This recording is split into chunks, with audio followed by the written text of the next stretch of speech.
Hello friends. आज का dictation free steno practice batch जो कि SSC stenographer grade C and D के लिए चलाया जा रहा है कि 9वीं एक्सरसाइज है जो कि 80 शब्द प्रति मिनट की गति से होने वाली है। अगर आपको इसकी पीडीएफ अलग से चाहिए तो नीचे डिस्क्रिप्शन बॉक्स से आप टेलीग्राम ज्वाइन कर सकते हैं।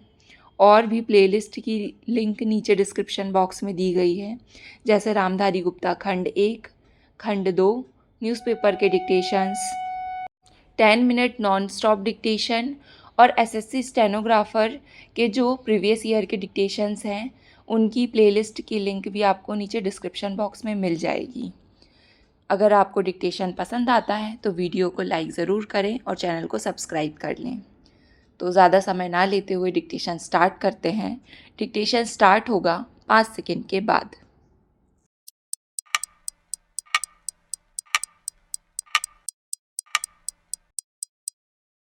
स्टार्ट। अध्यक्ष महोदय, मेरा अत्यंत महत्वपूर्ण प्रश्न यह है कि हमारे क्षेत्र में अनुसूचित जाति एवं अनुसूचित जनजाति के लोग निवास करते हैं।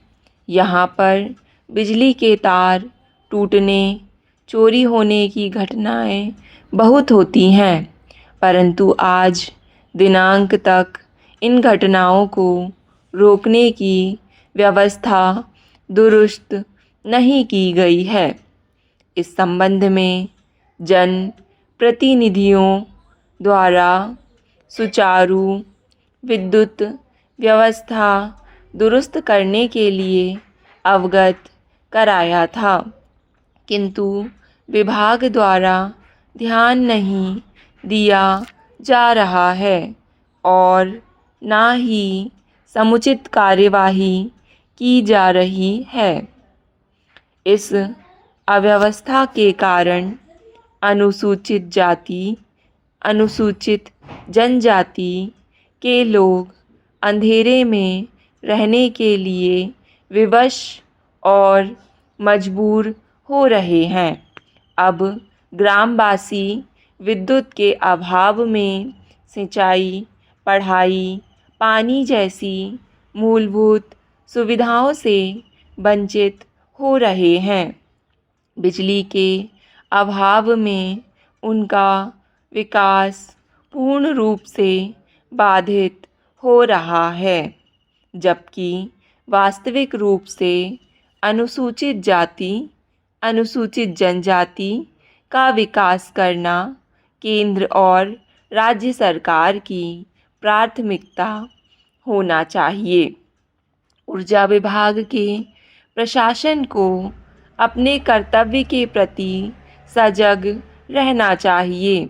इस गैर जिम्मेदार रवैया की वजह से सारा गांव अंधकार ही अंधकार में रह रहा है, जिसके कारण निवासियों में असंतोष है।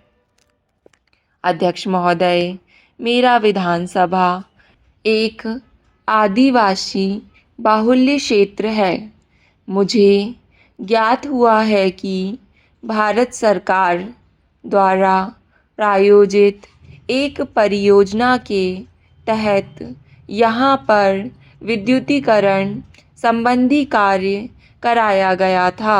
उस समय घरेलू प्रयोजन के लिए किसी भी ग्रामवासी ने संयोजन नहीं कराया और अब कह रहे हैं कि गांव में बिजली नहीं है। इस संबंध में विभाग द्वारा तर्क दिया जा रहा है कि विगत वर्ष तार चोरी हो गए थे, इसलिए गांव विद्युत विहीन हो गया है। मांग के आधार पर गांववासियों की परेशानी को देखते हुए मध्य प्रदेश विद्युत वितरण कंपनी द्वारा कैंप लगाया जाएगा, जिसमें एक बत्ती कनेक्शन आवेदन के आधार पर दिया जाएगा। अतः इस ग्राम में पुनः विद्युतीकरण करने हेतु प्राक्कलन स्वीकृत किया गया है। निश्चित समय सीमा में विद्युत प्रदाय करने के संबंध में आदेश जारी किए गए हैं। कार्य शीघ्र पूर्ण कराए जाने के प्रयास किए जा रहे हैं। अतः यह कहना सही नहीं है कि ग्रामवासियों में किसी प्रकार के आक्रोश जैसी स्थिति निर्मित हो रही है। प्रिय बच्चों, आपने ज्वार भाटा के बारे में अवश्य सुना होगा। समुद्र का जल प्रतिदिन 2 बार चढ़ता और 2 बार उतरता है। इसलिए चंद्रमा और सूर्य के आकर्षण के कारण बार बार समुद्र के जल में चढ़ाव उतार होता है। चंद्रमा आकर्षण में दूरत्व वर्ग के हिसाब से कमी होती है। पृथ्वी जल के उस भाग के अणु जो चंद्रमा से निकट होगा, उस भाग के अणुओं की अपेक्षा जो दूर होगा अधिक आकर्षित होंगे। चंद्रमा की अपेक्षा पृथ्वी से सूर्य की दूरी बहुत है, पर उसका पिंड चंद्रमा से बहुत ही बड़ा है। अतः सूर्य की ज्वार उत्पन्न करने वाली शक्ति चंद्रमा से बहुत कम नहीं है, 5/9 के लगभग है। सूर्य की यह शक्ति चंद्रमा कभी कभी चंद्रमा की शक्ति के प्रतिकूल होती है, पर अमावस्या और पूर्णिमा के दिन दोनों की शक्तियाँ परस्पर अनुकूल कार्य करती हैं। अर्थात जिस अंश में एक ज्वार उत्पन्न करेगी, उसी अंश में दूसरी भी ज्वार उत्पन्न करेगी। इसी प्रकार जिस अंश में एक भाटा उत्पन्न करेगी, दूसरी भी उसी में भाटा उत्पन्न करेगी। यही कारण है कि अमावस्या और पूर्णिमा को और दिनों की अपेक्षा ज्वार अधिक ऊंची उठती हैं। सप्तमी और अष्टमी के दिन चंद्रमा और सूर्य की आकर्षण शक्तियाँ प्रतिकूल रूप से कार्य करती हैं।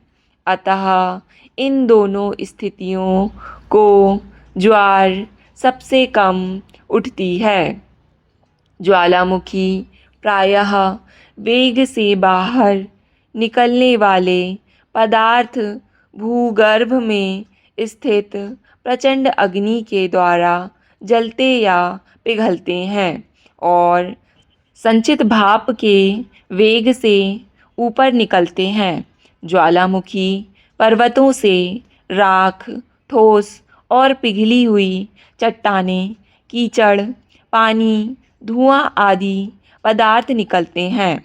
पर्वत के मुंह के चारों ओर इन वस्तुओं के जमने के कारण ऊंचा किनारा सा बन जाता है।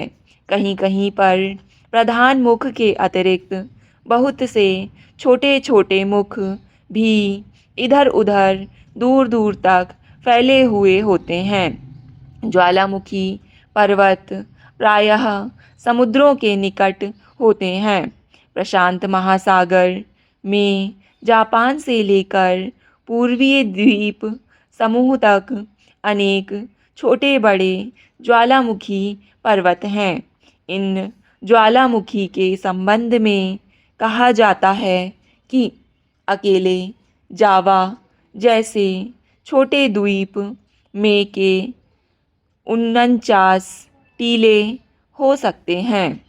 सन 1883 यानी कि 18 साल पहले ककटोआ टापू में ज्वालामुखी का जैसा भयंकर स्फोट हुआ था वैसा विस्फोट कभी नहीं देखा गया था। टापू के आसपास प्रायः 40,000 आदमी समुद्र की घोर हलचल से डूबकर मर गए थे। परिवहन मंत्री ने सदन में बताया कि माननीय सदस्य ने जो संकल्प रखा है, विभाग प्रस्तुत किए हैं, संकल्प से सहमत है। मुझे ऐसा लगता है कि यह सदन भी पूरी तरह से सहमत होगा। इसलिए आज यह सदन भारत सरकार से अनुरोध करता है कि भोपाल दिल्ली शताब्दी एक्सप्रेस में सामान रखने हेतु अतिरिक्त रैक लगाया जाना चाहिए। स्टॉप। डिक्टेशन पसंद आए तो वीडियो को लाइक तथा चैनल को सब्सक्राइब कर लें। धन्यवाद।